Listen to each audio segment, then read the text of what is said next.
शुक्र प्रदोष व्रत कथा। आज शुक्र प्रदोष व्रत और इस व्रत में भगवान शिव और माता पार्वती के साथ उनके पूरे परिवार की पूजा करने से आपका व्रत सफल होगा। यह व्रत संतान प्राप्ति के लिए और सुख समृद्धि के लिए बहुत ही महत्वपूर्ण है, बहुत उपयोगी है।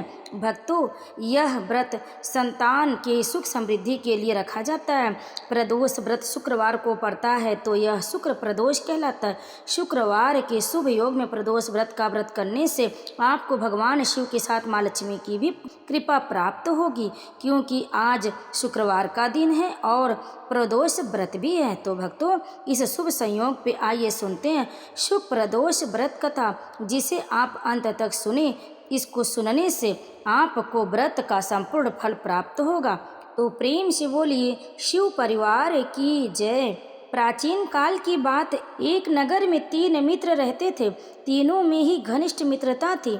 उनमें से एक राजा का बेटा, दूसरा ब्राह्मण का पुत्र, तीसरा सेठ का पुत्र था। राजकुमार व ब्राह्मण पुत्र का विवाह हो चुका था। सेठ के पुत्र का विवाह के बाद गौना नहीं हुआ था। एक दिन तीनों मित्र आपस में स्त्रियों की चर्चा कर रहे थे।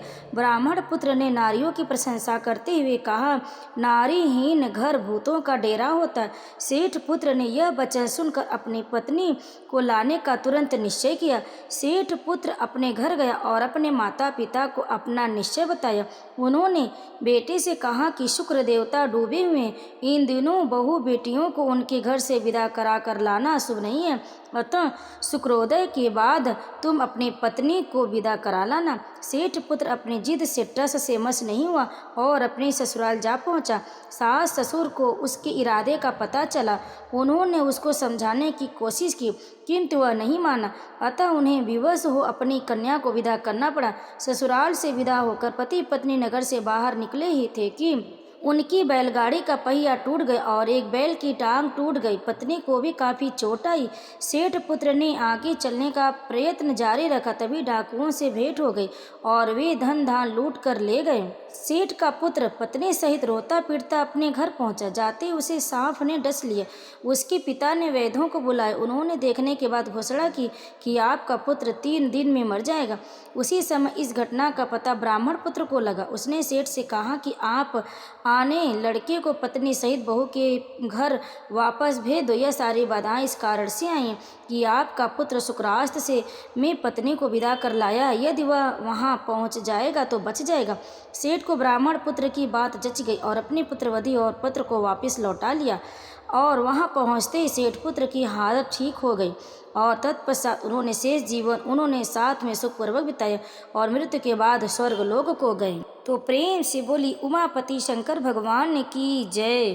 भक्तों, अब आइए सुनते हैं प्रदोष व्रत कथा। प्राचीन काल में एक गरीब पुजारी हुआ करता था। उस पुजारी की मृत्यु के बाद उसकी विधवा पत्नी अपने भरण पोषण के लिए पुत्र को साथ लेकर भीख मांगती हुई शाम तक घर वापस आती थी। एक दिन उसकी मुलाकात विदर्भ देश के राजकुमार से हुई, जो कि अपने पिता की मृत्यु के बाद दर दर भटकने लगा था। उसकी यह हालत पुजारी की पत्नी से देखी नहीं गई और वह उस राजकुमार को अपने साथ अपने घर ले आई और पुत्र जैसा रखने लगी। एक दिन पुजारी की पत्नी अपने साथ दोनों पुत्रों को सांडिल्य ऋषि के आश्रम में ले गई। वहां उसने ऋषि से शिव जी की प्रदोष व्रत की कथा एवं विधि सुनी तथा घर जाकर अब वह भी प्रदोष व्रत करने लगी। एक बार दोनों बालक वन में घूम रहे थे। उनमें से पुजारी का बेटा तो घर लौट गया, परंतु राजकुमार वन में ही रह गया। उस राजकुमार ने गंधर्व कन्याओं को क्रीड़ा करते हुए देखा तो उनसे बात करने लगा। उस कन्या का नाम अंशुमति था। उस दिन वह राजकुमार घर देरी से लौटा। राजकुमार दूसरे दिन फिर से उसी जगह पर पहुंचा जहां अंशुमति अपने माता पिता से बात कर रही थी। तभी अंशुमति के माता पिता ने उस राजकुमार को पहचान लिया और उससे कहा कि आप तो विदर्भ नगर के राजकुमार हो ना, आपका नाम धर्मगुप्त है। अंशुमति के माता पिता को वह राजकुमार पसंद आया और उन्होंने कहा कि शिव जी की कृपा से हम अपनी पुत्री का विवाह आपसे करना चाहते हैं। क्या आप इस विवाह के लिए तैयार हैं? राजकुमार ने अपनी स्वीकृति दे दी तो उन दोनों का विवाह संपन्न हुआ। बाद में राजकुमार ने गंधर्व की विशाल सेना के साथ विदर्भ पर हमला किया और घमासान युद्ध कर विजय प्राप्त की तथा पत्नी के साथ राज करने लगा। वहां उस महल में वह पुजारी की पत्नी और पुत्र को आदर के साथ ले गया और साथ रहने लगा। पुजारी की पत्नी तथा पुत्र के सभी दुख व दरिद्रता दूर हो गई और वे सुख से अपना जीवन व्यतीत करने लगे। एक दिन अंशुमति ने राजकुमार से इन सभी बातों को पीछे का कारण और रहस्य पूछा। तब राजकुमार ने अंशुमति को अपने जीवन की पूरी बात बताई और साथ ही प्रदोष व्रत का महत्व और व्रत से प्राप्त फल से भी अवगत कराया। उसी दिन से प्रदोष व्रत की प्रतिष्ठा व महत्व बढ़ गया तथा मान्यता के अनुसार लोग यह व्रत करने लगे। कई जगहों पर अपनी श्रद्धा के अनुसार स्त्री पुरुष दोनों ही यह व्रत करते। इस व्रत को करने से मनुष्य के सभी कष्ट और पाप नष्ट होते हैं एवं मनुष्य को अभिष्ट की प्राप्ति होती। तो प्रेम से बोलिए भगवान शिव शंकर की जय, माता पार्वती की जय। भक्तों, कथा को अंत तक सुनने के लिए आप सभी भक्तों का बहुत बहुत धन्यवाद।